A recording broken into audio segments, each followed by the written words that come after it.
Hey everyone, it's your girl TeraMichelle. Welcome to or welcome back to my channel, Opinionated Scents, our safe space to discuss all things fragrance, whether we like them or not. Today we're going to be discussing everyday signature scent worthy spring fragrances. Even though it's 40 degrees outside, it's so cold. I went for an early morning walk and I'm still chilled to my bones. I'm going to try to use this list of fragrances to psych myself into feeling a lot warmer. So if you are interested to see what I chose, let's jump right into the video. Our first everyday signature scent for spring is going to come from the house of Moschino. This is Moschino Toy 2 Pink Bubblegum. There are a lot of notes that are touted in this fragrance. I do pick up on a little bit of the candy fruits and the peach, but what really stands out in this fragrance is the Bulgarian rose and the bubblegum. Those pink sticks of bubblegum, like that we really would never have chosen. Some people think it smells like Bubblicious or Hubba Bubba. I don't. I think this smells like those cheap 25-cent pink bubblegum sticks that nobody ever chose first. Like you really only ever ate them if they were the last things that you had. But still bubblegum, so we're going to rock with it. The kind with the powder sitting on top of it, whatever that was, not real baby powder, but whatever that like powdery substance was, that is what this smells like to me. The Bulgarian rose is nice and potent. The bubblegum comes in and makes it a little bit more playful instead of being so serious or even outdated. And then you also have some cinnamon in here that starts to peek through the longer that you wear it. I do top up at about 4 hours with this, but I just enjoy this. Even though it won't be a repurchase, and even though I plan to get rid of it this year, I will have great memories of this, especially because there are people who complimented me on this fragrance who otherwise never did. Not if I wore any of my favorites, any of my bangers. Somehow, this is the one that captivated them. So, again, that's Moschino Toy 2 Pink Bubblegum. The House of Kenzo brings us our next fragrance. We're going to be talking about Kenzo World Power. Now, I've said it before, I'll say it again.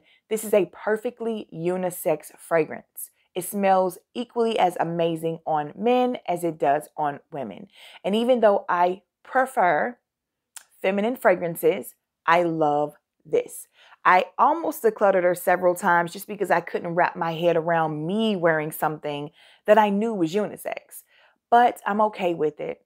The cypress, the sea salt, and the tonka bean just come together so beautifully. I cannot deny myself this experience because I also know I like the way it smells on a man. It's fine. I'm just going to deal with it. I got to grow up a little bit here, you know. I'm still more feminine than I will ever be unisex. But this one is definitely approved by TeraMichelle. The House of Burberry is known for creating iconic bottle looks and fragrances. This is an oldie but greatie, but I love this. If you love a powdery fragrance, slightly woody, a little bit of florals, a nice brightness to it, you're going to enjoy this. But it is the powderyness of this. This is at the top of the list for me when it comes to powdery fragrances that I love. Right there at the top with a couple of other ones. But this is Burberry Brit Rhythm for Her Eau de Toilette formulation. I live for this fragrance. The cedar in here is perfection.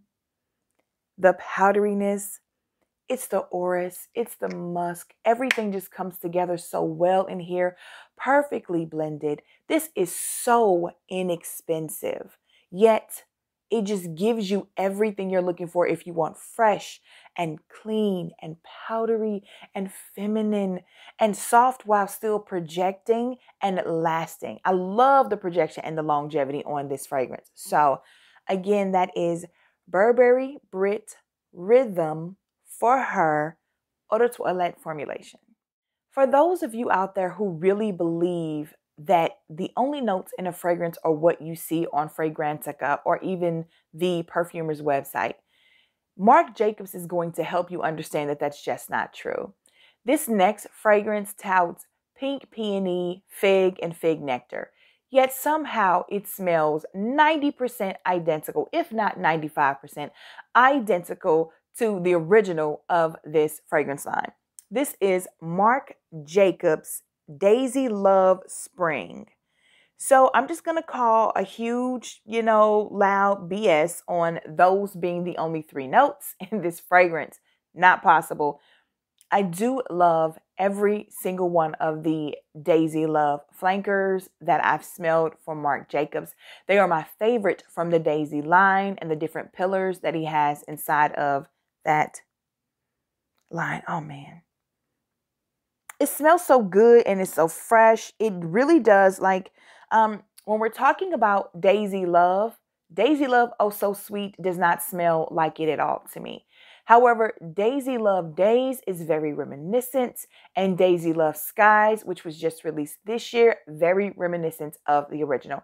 This one is about as far as you're going to get from it outside of Oh So Sweet. Oh So Sweet is just definitely its own thing. But when it comes to the Daisy Love Spring and Skies and just the regular, this one gives you a little something different because of the fig leaf, because of the fig nectar, because of the pink peony. That's fine. But you absolutely still know that you are wearing a Daisy Love fragrance. Any of the ones I just named are signature scent worthy for spring and for summer. However, in my opinion, I would stick with spring. By the time you get to summer, unless you like attracting bees, I would suggest steering clear of the Daisy Loves. That's just my personal experience and personal opinion. Bees love these fragrances. So again, that is Marc Jacobs Daisy Love Spring. Perfect for everyday wear in the spring. Let's jump back over to the house of Moschino and talk about Toy 2.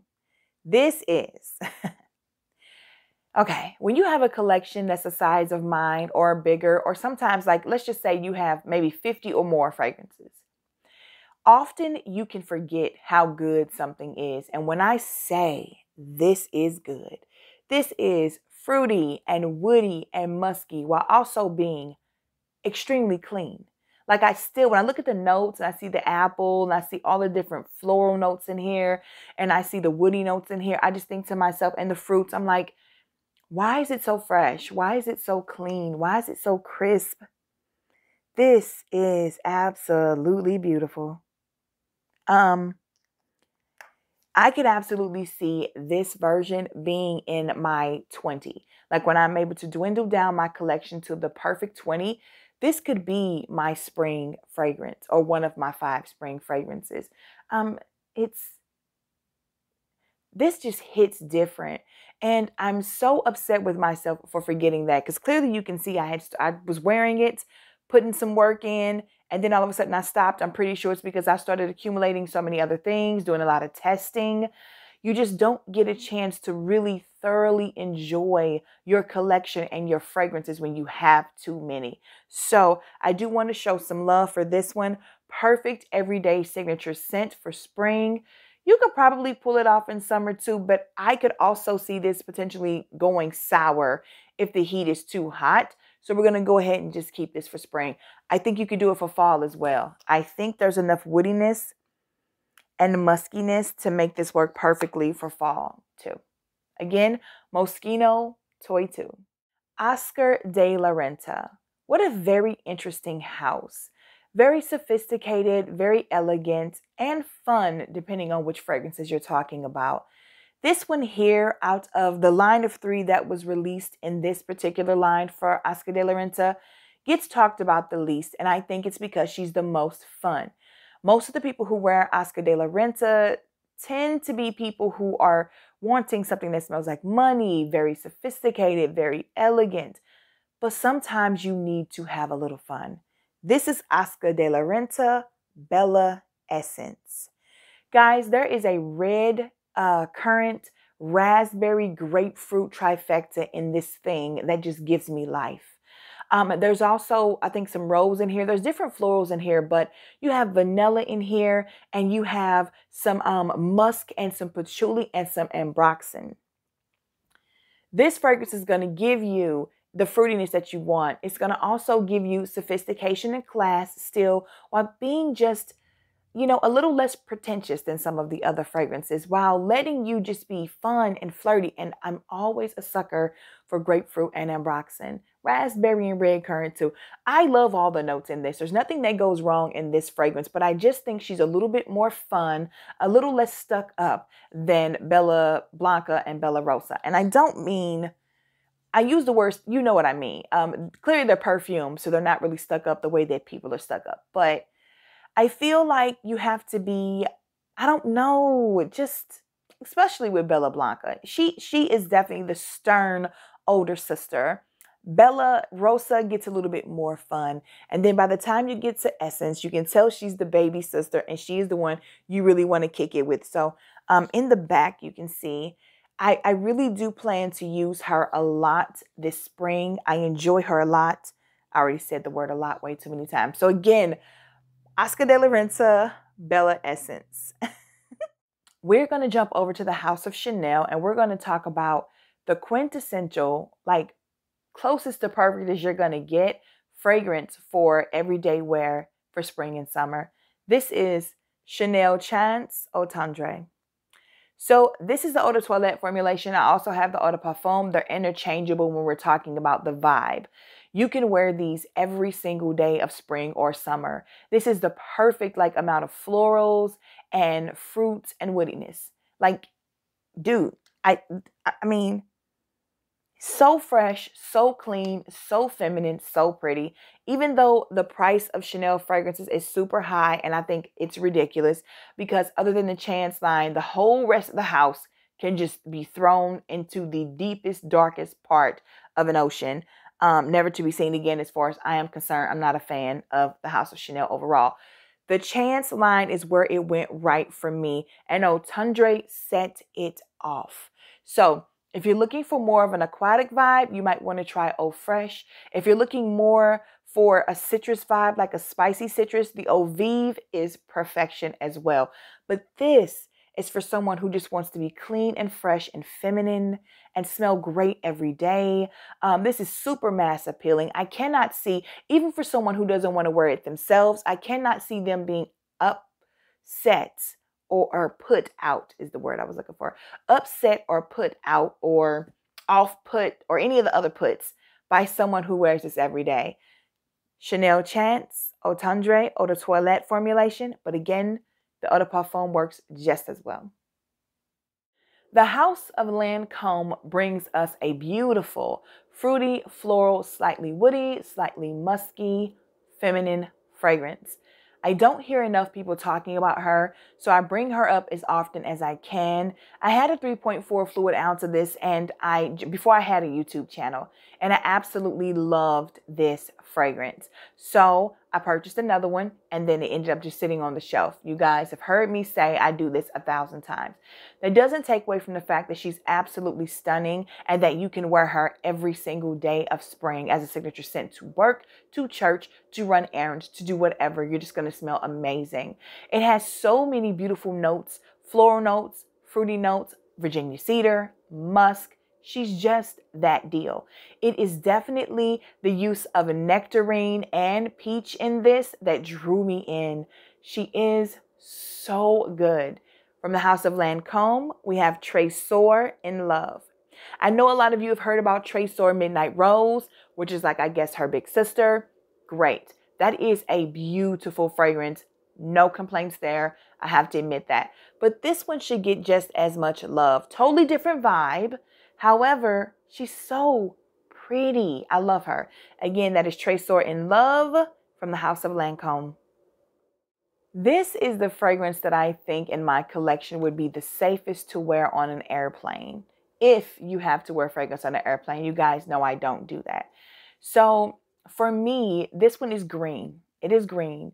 It is like watery, not necessarily aquatic, but it's like a second set of skin, only better. So there's like tea in here, so you get a little herbal vibe. There's oak moss in here. There's a little bit of woodiness from the Gaiac wood. I believe there's bamboo, there's pearl, there's musk in here definitely. That would be the star of the show for me, but this is just simplistic and beautiful. And if you don't spray too much, something you can easily sit around a bunch of people wearing and not be off-putting. This is Amnia Crystalline Eau de Toilette formulation from the House of Bulgari. I could never have created this list and not have at least one of the light blue flankers on it. So we're going to go with Love in Capri from Dolce & Gabbana's light blue collection. Love in Capri is an eau de toilette formulation. You will have to top it up around the 4-hour mark. Well, actually, you don't have to. It still lingers around if you spray your clothes. But for me, I'm definitely topping up midway through. You are going to be so fresh and so clean. I love the lemon in here and the mandarin orange. Of course, you're always going to get your citruses. There is no Granny Smith apple in this one, though. A departure from the original and a few of the other flankers. But I do really love the honeysuckle in this fragrance. It is the honeysuckle and the heliotrope for me, baby. I do believe that there's also jasmine in here. Don't hold me to that. But there's also some musk and I do think some cedar. Yeah, there's definitely some woody undertones here. Kind of harsh. So sandalwood is smooth to me. Cedar sticks out a bit more. It's not a bit more, a lot more. It's more potent. So it's probably cedar in here. But this one is just so pretty to me. I might remember to put the notes up here so we can be sure, but I absolutely love the citrus opening. You're always going to get, for the most part, with the majority of the flankers, that fresh, crisp cleanness with the citrus. It's just really, really done well. I love the light blue collection, minus the few I don't like, which I've already told you guys 100 times which ones those are. This, again, is Love in Capri from Dolce & Gabbana's light blue collection. The next one is also another underdog fragrance. So you have the Dolce line where they have garden and shine and all that good stuff. Well, this one I don't really hear a lot of people talking about, even though it has beautiful notes of like pear and freesia, mirabelle, and my favorite floral notes of peony. You have some bergamot in here. You have honey in here. I'm trying to figure out why no one is talking about Dolce & Gabbana's Dolce Peony. Come on, y'all. Just when you see the word peony, you know I'm all in. This is a really pretty fragrance. Again, we're talking spring. We're talking about everyday signature scent worthy. Here you go. Not doing too much, not doing too little. You do need to top up about the 4-hour mark. Most of these, or all of these fragrances, I'm going to say that about because I am naturally an oversprayer and I'm definitely a topper-upper. So, but she's so pretty and non-offensive, and I just think that she's gorgeous. The use of honey in this is absolutely brilliant. It's not overdone. It's not too heavy, so it allows you to flow freely into spring with this beauty. Again, that is Dolce & Gabbana's Dolce Peony. Next up, we're going to jump over to a celebrity fragrance, and we're going to talk about Sofia Vergara's Tempting Paradise. There are a lot of notes in this fragrance. There's a beautiful use of clementine and sandalwood in here. There's peony, there's coconut milk, there's guava blossom. There are a lot of different things going on in here. When I say this fragrance is crisp and clean and fresh, while also being bright with a little bit of zest, a little bit of woodiness, and tropical somehow. It is perfect. It is absolutely perfect for spring and for summer. So if you're looking for something that is completely inexpensive, honey, this is not expensive at all, but you still want to smell like you're wearing something extremely important and step away from the rest. Like, everybody's not walking around wearing this. A lot of people are doing heavy florals. A lot of people are doing heavy fruity florals. This somehow creates its own genre, own vibe, own mood. Tempting Paradise from the House of Sofia Vergara. Next up, we're going to jump over to the House of Chloe, and we're going to be talking about my favorite in the Nomad line. I haven't tried the new one yet, but I've heard terrible reviews, so I don't really think I want to. However, I'm going to talk to you guys about Chloe Nomad Eau de Toilette formulation. She's a beauty, so just very feminine, so pretty, so sophisticated and elegant, modern chic. Just the perfect amount of sweetness, prettiness. I love the oak moss in this. Just giving me everything I want as a woman. Everything I need as a woman. This is so perfect for work. It's not even funny. So when you want to talk about the topic of today's video, man, It doesn't get any better than this. As many of us now know, Atelier Cologne has pulled their products, their perfumes, their fragrances, their colognes out of the North American market. That's fine, whatever. I do still have some left, so I will be talking about them. And then once I use them up, I won't be talking about them. So if you're looking for a bright citrus fragrance with some heat, with some weight, you're going to get you some Egyptian jasmine. You're going to get you some white amber, I think. And you're also going to get you some Haitian vetiver to go along with bergamot. And there is, what is in here? There's an bitter orange. Bitter orange, I do believe. This is not mandarin. This is bitter orange in this fragrance. So you're going to get bright, but you're going to get some weight to it as well. You're going to get some depth. I do love the use of Egyptian jasmine by this house. I've told you this, and Indian jasmine too, because I think it's Indian jasmine that's in Lemon Island, and Lemon Island just speaks to me, y'all. I love that fragrance. But anyway, we're talking about Atelier Cologne's Bergamot Soleil. If I didn't already say that, which I probably didn't, I'm going to say it again. Atelier Cologne's Bergamot Soleil. This is not your quintessential typical citrus fragrance. Again, it's going to have some staying power and some longevity because of that amber and because of the Haitian vetiver. And it's just going to give you a little bit more depth than you're used to if you're just looking for something citrusy and zesty. That's not what you're getting here. I also love the engraved true blue case that says TeraMichelle in gold. Love it. I will miss this house being here. But again, as I've stated before, I will not chase you to throw my money at you if you are telling me with your actions by pulling out of the North American market that you don't want my money. I will keep my money and give it to those who want it. So again, that is Atelier Cologne, Bergamot Soleil. This next fragrance is one I call my little vegetable garden, even though it doesn't smell like that. Like, it starts off with green mango and you're like, ooh, and then it says tomato and carrot and like hyacinth or something and all kinds of other stuff. And then it has incense. And I was just like, what? But I promise you guys, it goes from being really, really green, almost very grass-like, and just what have I purchased, to, oh, this is beautiful. This is sweet. This is feminine. This is nothing like I expected. And this is just a fave. It really takes you through a lot of different stages in a quick amount of time. So you're not left with something that's too masculine, too outdoorsy for too long. So this is called Un Jardin sur le Nil from the House of Hermes, from their Un Jardin line. I have a full video on all of my flankers from that line. I will try to remember to put the card up here somewhere for you guys. But Un Jardin sur le Nil, I do believe, is Garden of the Nile, or a garden near the Nile or something like that. A garden on the Nile. I should have probably looked that up before I talked about it. I think I know what it is in the video that I did, though. We might as well go ahead and keep on the train of fruity, floral, woody fragrances. This is from Dolce & Gabbana, and this is called Rosé. So this is like Peony in the sense that it is very well made. So many fruits in here, not that many florals, 2 different types of wood. If I'm not mistaken, there's white wood in here. I mean, okay. I can honestly say I don't really, I'm not familiar with that one. I've never been near some white wood. I don't have a lot of fragrances with a ton of white wood in them, but the sandalwood I get, baby. And it's definitely there and it's definitely present. So I love this one.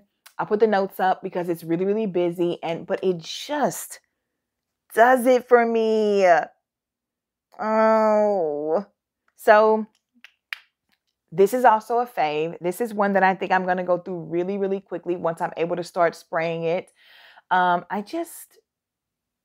don't know what to say. This is probably one of my favorite purchases recently. I don't remember if this came out in 2021 or 2022. But when it comes to my favorite list of this year, I'm pretty sure this one is going to be on it if it wasn't already on the one last year.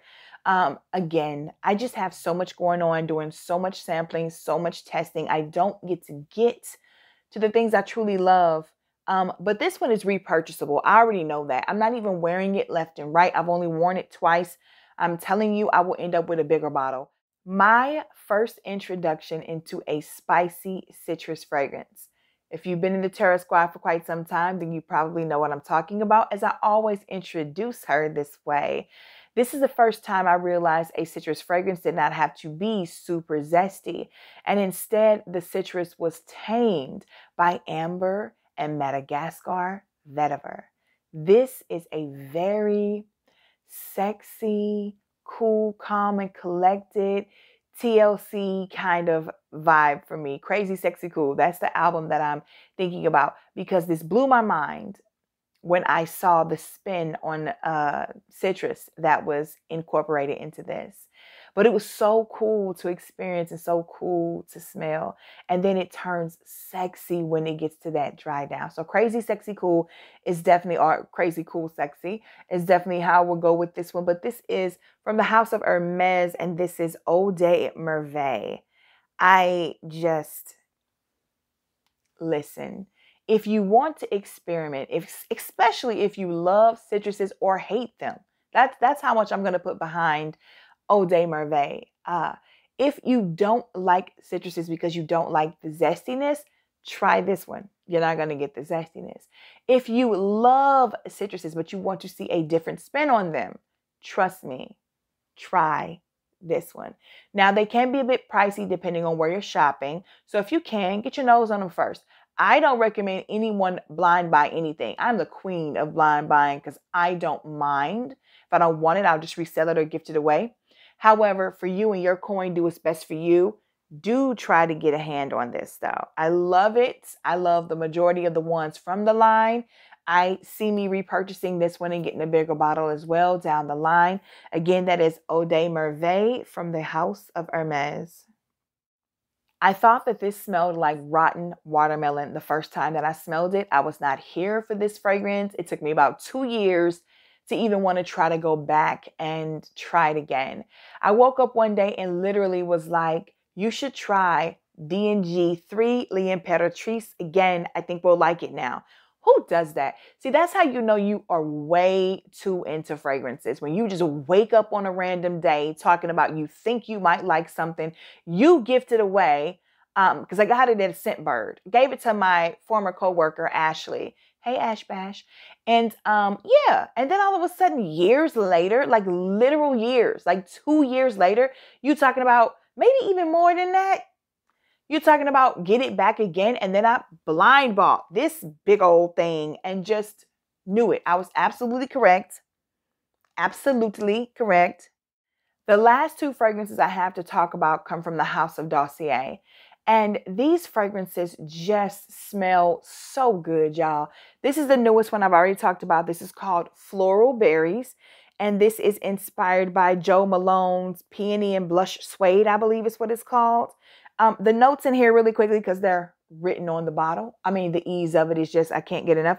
Top notes, peony, red apple, and berries. Middle notes, rose, carnation, and jasmine. Base notes, suede accord, and musks. You can wear this every day. Nobody's going to be offended. It is just that good. Last but not least, this is in my top 10 for life. For anyone who hasn't seen that video, for anyone who hasn't heard me talk about her over and over again, this is in my top 10 for life. This is Powdery Hawthorne. The top notes are aldehydes, neroli, and orange blossom. The middle notes are hawthorne, heliotrope flower. Base notes, vanilla, ambrette, Peru balsam. This thing is so friggin' iconic. It is inspired by Tom Ford's Metalique. Tom Ford's Metalique is okay. I actually have that in one of the decants that I'm going to be wearing here soon, but it's not sweet enough or feminine enough the way the Dossier version is. Ooh, it smells so good. I shouldn't have opened this. Y'all, I'm going to have to get a new bottle of this because I just know that I am going to do damage. I'm probably going to finish this year. Once I start wearing this, I tend to never stop until I force myself to. So again, that is Powdery Hawthorne from the house of Dossier.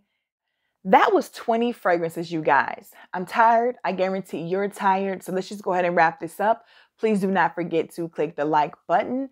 Also, subscribe to my channel, as well as select the notification bell so that you never miss any of my future uploads.